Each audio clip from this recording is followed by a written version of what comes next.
విద్వాన్ శ్రీ బుడిసు వెంకటేశ్వరులు గారి మన ప్రాచీన మహర్షులు మూడవ భాగం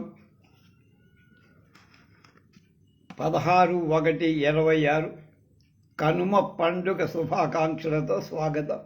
అగస్త్య మహర్షి గురించి చెప్పుకుంటున్నాం. అగస్త్యుడికి కుమారస్వామికి జరిగిన చర్చ సంవాదం దాని గురించి చెప్తారు. మనం కుంభకోణానికి వెళుతున్న దారిలో స్వామి మలై అనే ఓ దేవాలయం, అది కుమారస్వామి క్షేత్రాలలో తమిళనాడు అదొకటి ప్రసిద్ధమై. రెండోది అక్కడ ఉంది కదా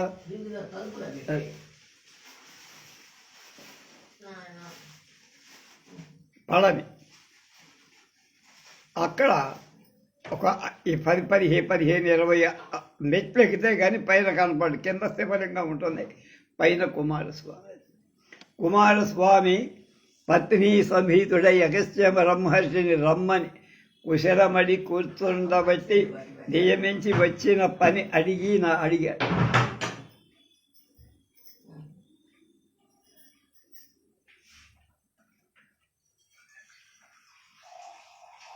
అగస్త్యుడు కాశీ మహాత్మ్యాన్ని తెలపమని కోరాడు.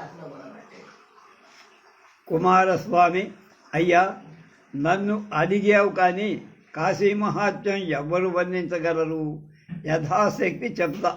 నిన్ను గొల్లాపుర లక్ష్మి ఇక్కడికి రావటం ఎరుగుదు, కొల్హాపూర్ కనుక. అప్పుడు అగస్త్యుడు కుమారస్వామికి నమస్కరించి కాశీకి గల పేర్లు విశేషాలు చెప్పమన్నాడు. కుమారస్వామి అవన్నీ చెప్పారు. తర్వాత మణికర్ణిక మహాత్మ్యం, కాశీ తీర్థ మహాత్మ్యం, కాలభైరవ చరిత్ర, హరికేశ చరిత్ర, జ్ఞానవాపి ఒక నుయ్యి ఉంది కదా, ఆ నుయ్యి తీర్థ మహాత్మ్యం, కళావతి కథ అగస్త్యుడికి చెప్పారు. తర్వాత సదాచార నిరూపణం చేయమని అడిగితే కుమారస్వామి, ఋషీంద్ర, మనువు, అత్రి, భృగువు, భరద్వాజుడు, యాజ్ఞవల్క్యుడు, ఉపసరుడు, అంగిరసుడు, యముడు, ఆపస్తంభుడు, సంవత్సుడు, కాత్యాయనుడు, బృహస్పతి, శతాపవుడు, శంఖుడు, లిఖితుడు, పరాశరుడు మొదలైన వాడు సదాచారాలని నిరూపించారయ్యా అని అన్ని విషయాలు తెలుగుగా అన్నీ చెప్పడం సాధ్యం కాదని చెప్పారు. తర్వాత కాశీనగరాన్ని గురించిన సమస్త విషయాలు అగస్త్యుడికి కుమారస్వామి బోధపరిచి, ఇవన్నీ విని అగస్త్యుడు ఆనందించి సభా భార్యతో స్వామిని ఆరాధించి సెలవు తీసుకొని ముందుకు ప్రయాణమై వెళ్ళిపోయాడు. స్కాందపురంలో అగస్త్య వ్యాసుల వృత్తాంతం. కాశీక్షేత్రానికి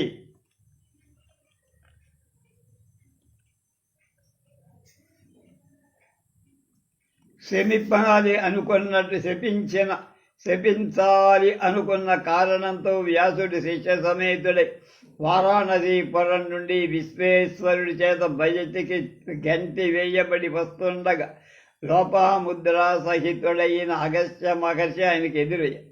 ఆ ఋషి పుంగవుడు ఒకళ్ళకొకళ్ళు కౌగలించుకొని గడ్డాలు ఇరుక్కుపోకుండా తుల్య భాగా తీరంలో గల బిల్వ వనంలో సర్వరాతి వెన్నెలపై కూర్చొని కొంతకాలం ఇష్టకథా వినోదాంతో కాలక్షేపం చేసి తర్వాత వ్యాసుడు కాశీ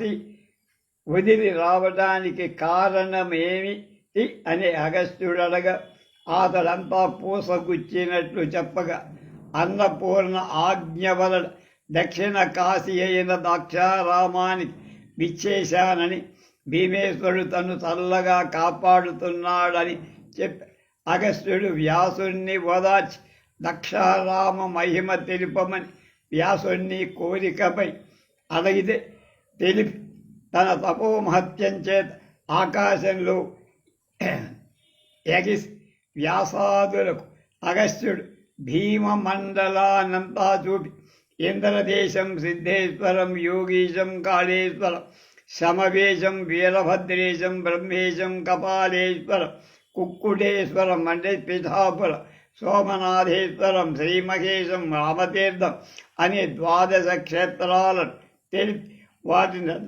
వేరువేరుగా నిరూపించి దక్షాధ్వర అంటే దక్షుడి యాగం చేసిన దక్షారామంలో ఆ దక్షుడి యొక్క యాగ భగ్నం, ఆ దేవతలకు జరిగిన శాస్త్రి ఇవన్నీ తెలిపి అలాగే అఖిల ఇష్ట సంసిద్ధి, సోమేశ్వరం, హైమవతం, సప్త గోదావరి అనే పంచతీర్థాలను చెప్పి వాటిలో వ్యాసుడు ఓలలాడే. తర్వాత అతడు వ్యాసుడితో భీమేశ్వరాలయంలోకి ప్రవేశించి దాని మహత్యాన్ని 1000 నోళ్ల పొగిడాడు. వ్యాసుడు శివుడిని అర్చించి బ్రహ్మానందాన్ని పొందాడు. తర్వాత అగస్త్యుడు సగౌరవంగా ఆయనకి వీడ్కోలు భార్యా సహితుడై తన ఆశ్రమాల్లోకి వచ్చి సుఖంగా ఉన్నాడు. పరశురాముడు ఒకప్పుడు అగస్త్య మహర్షిని సందర్శించి అతడిచే కృష్ణామృత స్తోత్రాన్ని విని కృష్ణ కవచధరుడై 21 వారాలు రాజుని చంపాడు. అగస్త్యుడు భూభారాన్ని తగ్గించాడు. మొదట హిమగిరిపై పార్వతీ పరమేశ్వరుల వివాహం జరుగుతుండగా ఆ కళ్యాణం చూడటానికి యక్ష కిన్నర సిద్ధ కింపురుషుడు అంతా వచ్చి బ్రహ్మానంద సముద్రంలో ఓలలాడుతారు. అప్పుడు భూదేవి దక్షిణ దిక్కు పైకి లేవటం, ఉత్తర దిశ లోపలికి కుంగిపోవడం జరిగి అందరూ భయపడ్డ. అప్పుడు పరమేశ్వరు అగస్త్య మహర్షిని పిలిచి, కుంభ సంభవ, ఈ ఉపద్రవం నుంచి నువ్వే కాపాడాలి నాయన అని ఎవరు ఇంతవరి వల్ల కాదు అంటే, అప్పుడు నువ్వు శిష్య సహితుడై దక్షిణ దిక్కుకు వెళ్ళు, అంత భూమి మళ్ళీ సమానమైపోతుంది. అక్కడి నుండే నువ్వు నీ శిష్యులు నా కళ్యాణ మహోత్సవాన్ని చూడశక్తి నేను అనుగ్రహిస్తున్నాను, ఇంకా ఆలసించకుండా వెళ్ళమ. అప్పుడు అగస్త్యమ శివుడి యొక్క ఆన తీసుకొని లోపాముద్ర పరిపూర్ణ పార్శ్వుడై శిష్య సమేతంగా దక్షిణ దిక్కుకు వెళ్ళి, అప్పుడు భూదేవి భారం తగ్గడం చేత యథాపూర్వకంగా బ్యాలెన్స్ అయింది, సమవర్తి అయి. అగస్త్య మహర్షి అట్లా సర్వేశ్వర కటాక్షం చేత శిష్యుడై లోపాముద్రతో అక్కడి నుండి దివ్య చక్షువులచే పార్వతీ పరమేశ్వర కళ్యాణ మహోత్సవాన్ని చూసి ఆనందం అనే సముద్రంలో ఓలల. అగస్త్యుడు ఇంద్రజుమ్నుని శపించడు.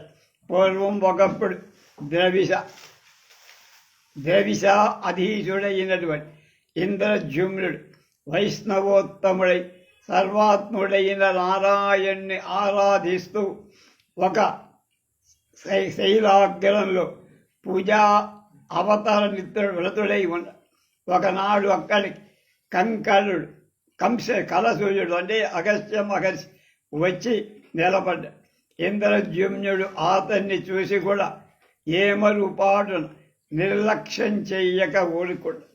అగస్త్యుడు ఆ నిర్లక్ష్య బుద్ధికి కోపపడి అతడు నీచ గజయోనిలో పుట్టతాడని శాపోదకాన్ని వదిలి ఇంద్రజుమ్నుడు అప్పటికెప్పటి కొండ ఒడలు ఎరి భక్తి తాత్పర్యాలతో అగస్త్యుని పాదాల మీద పడి, మహాత్మా, నేను నిర్లక్ష్య బుద్ధితో లేను.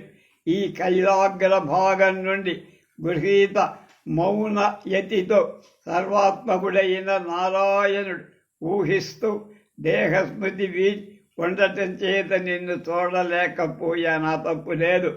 అంతేగాని మరొక భావం నా మనసులో లేదు, నన్ను కరుణించు అన్నారు.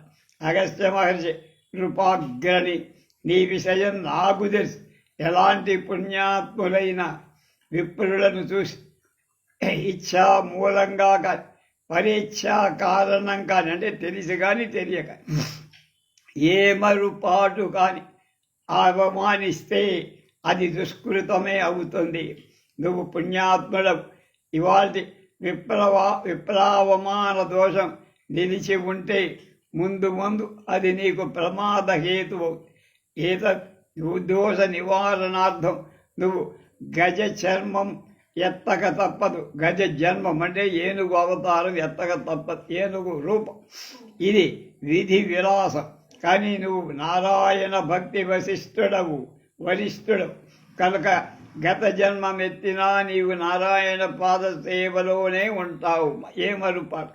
అది పొమ్మటి కలసుడు తన దారికి తాను ఇంద్రజుమ్నుడు ఏనుగై పుట్టి ఒక కాసారంలో జలాన్ని తాగే కోటం మకరం చేత పట్టుబడి గజేంద్ర మోక్షం. ఇంతవరకు ఎరంగని విష్ణుమూర్తిని ప్రార్థింపగా అతడు ప్రత్యక్షమై శాప విమోచనం చేయటానికి అజ్ఞానరహితుడై విష్ణు రూపుడై వెలసాడు. ఈ గజేంద్ర మోక్షమే భాగవతంలోని గజేంద్ర మోక్షం. అగస్త్యుడు మణిమంతుణ్ణి శపించాడు. ఒకప్పుడు కుశపతి అనే పుణ్యనదీ తీరంలో అమరుడు సత్రయాగం చేస్తున్న దానికి ఆహూతుడైన కుబేరుడు పుష్పక విమానంలో శతమహాసంఖ్యగల యక్ష రాక్షస బలంతో ప్రియసకుడైన మణిమంతుడనే వాడితో ఆకాశ మార్గంలో వెళుతూ పోతాడు. దారిలో యమునా నది గల చోట ఆకాశంలో పోతూ విమానం నుండి మణిమంతుడు ఉమ్మేశాడు.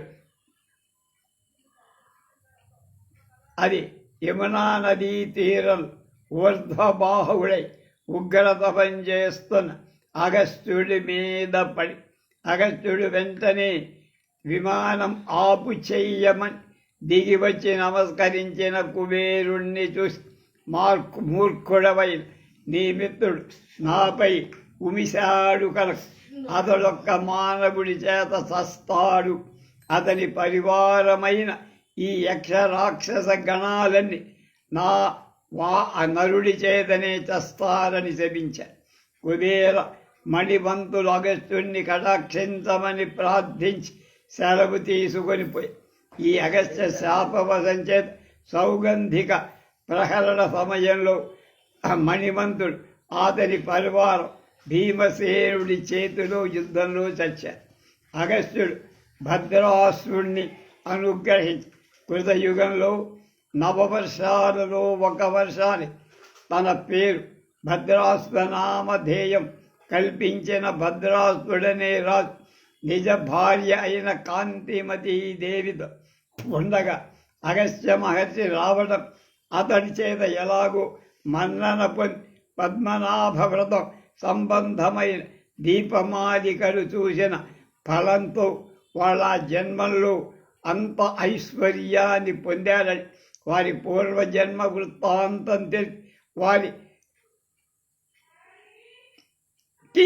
ఆ వ్రత విధానాన్ని బోధించి అనుగ్రహించారు. మరికొంతకాలంలో అతను పుష్కర తీర్థానికి వెళ్ళి కుమారస్వామిని భజి వచ్చి భద్రాసురులకు మరొక చోట వృత్తాలను తెలిపారు. అందిలా వృత్తాలు అంటే ఇలా వృతం అలాంటి అది అందిలావృత వర్షంలో ఉన్న కారణంలో నారాయణుడు వైకుంఠపురానికి నిజ భవనాన్ని చూపి వత్సా ఈ చరాచర జల రూపాన్ని ఆవరించి వరుణుడు అభిధేయుడైన నారాయణుడు అంటే వరుణుడనే పేరు ఉన్న నారాయణుడే వరుణుడు అన్నాడు. నేనే నువ్వు మా భక్తుడు అవర్తం చేత దీన్ని చూడగలిగా. ఏతత్ దర్శన ఫలంలో నీకు ఏ కాలము చేటు లేదు కనుక నీకు జీవితంలో ఎక్కడా ఏ ఇబ్బంది. బొమ్మని వీడ్కోలు పలకటం చూసి ఆశ్చర్యమగ్నుడై వనర్చ అగస్త్య గీత అగస్త్య సంహిత. అగస్త్య మహర్షి లోకోత్తర పురుషుడై యావజీవం జగద్ధితానికై పాటుపడిన విశ్వశ్రేయస్కరు. మహాభారతంలో శాంతి పర్వంలో వెలిసేటువంటి ఈతని ప్రసిద్ధ మహావిద్యా బోధనే అగస్త్య గీతా నామంలో చిరస్థాయిగా నిలిచి. అలాగే ఈ మహర్షి రామచంద్ర విష్ణునామవాజ్యవతార విష్ణునామాది అవతార పూజా విధానం శాస్త్రోక్తంగా ఎలా చెయ్యాలో చెప్పి చేయించి రాశారు. అదే అగస్త్య మహితం అవుతోంది సంహిత. అగస్త్య మహర్షి జీవితమంతా ప్రసిద్ధ బ్రహ్మ విద్యా బోధనమే.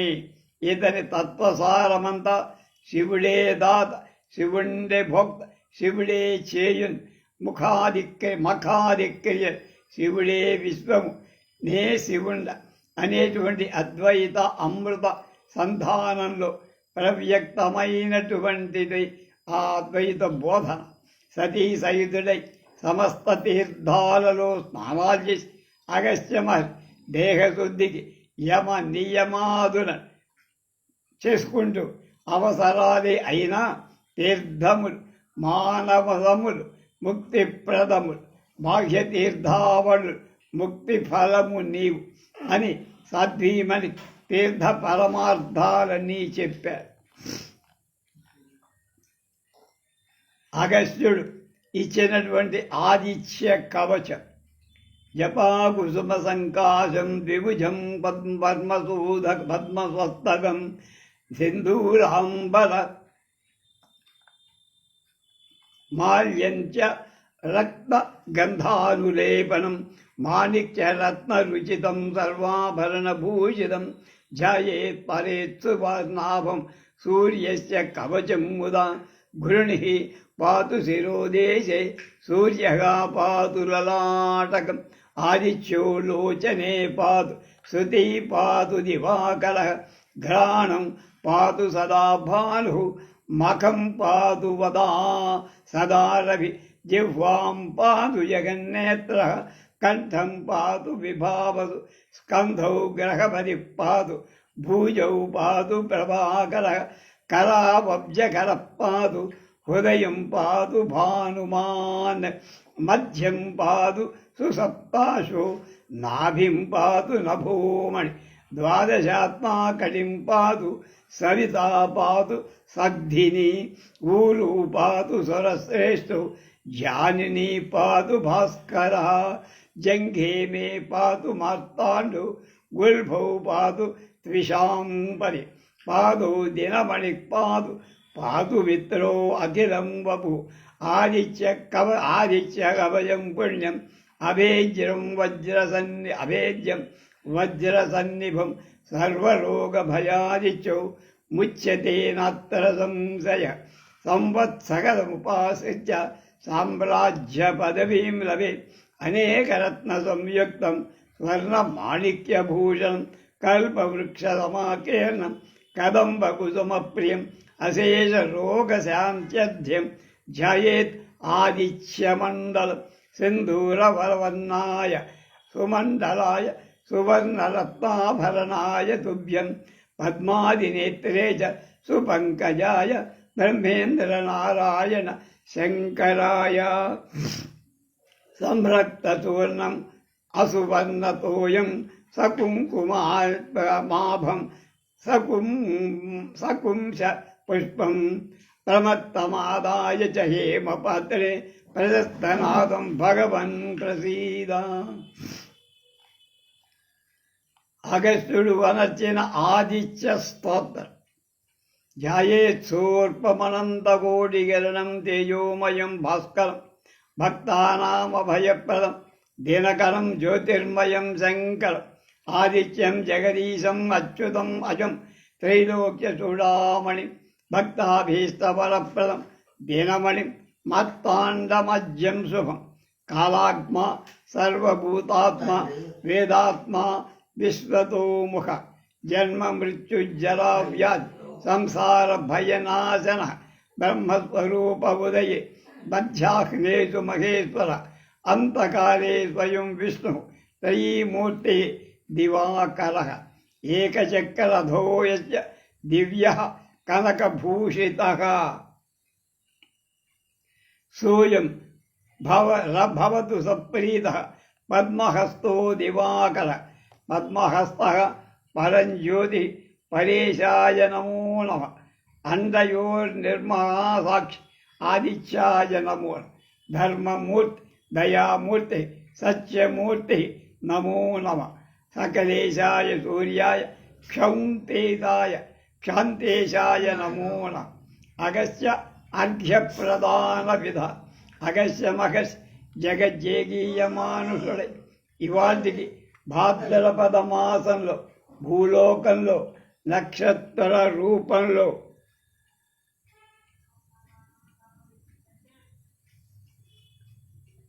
దర్శనం ఇస్తాడు. అలా వంటబట్టిన నీటి కాలుష్యం పోగొట్టేటువంటి పద్ధతిలో మనుస్మృతి పథకానికి వస్తుంటారు. అగస్త్య అంటే అవిసె చెట్టు. అవిసె చెట్టు పుష్పాలు కూడా అప్పుడే పూస్తాయి, కాయలు కాస్తాయి. అగస్త్య నక్షత్రం ఉదయించినప్పుడు. అందుకనే ఆ అవిసె పూలతో కాయలతో శ్రీరాముడు వానరులందరికీ సంతర్పణ చేశాడు. ఒక అగస్త్య నక్షత్రోదయం కాగానే అదే బ్రాహ్మణుడు సుస్నాతులై కాశ పుష్పాలు అంటే ఇవే దాంతో అగస్త్యుడి ప్రతిమ చేసి పుష్పధూపాదులతో అర్చన చేసి పాద్యాదులు ఇస్తూ నెరవేర్చి రాత్రి జాగరణం చేస్తారు. అలాంటి వాళ్ళకి కోరిన కోరికలు దాంతోపాటు మోక్ష ప్రాప్తి కూడా జరుగుతుంది. కాశీ పుష్ప ప్రదీకాశ వహ్ని మారుత సంభవ మిత్ర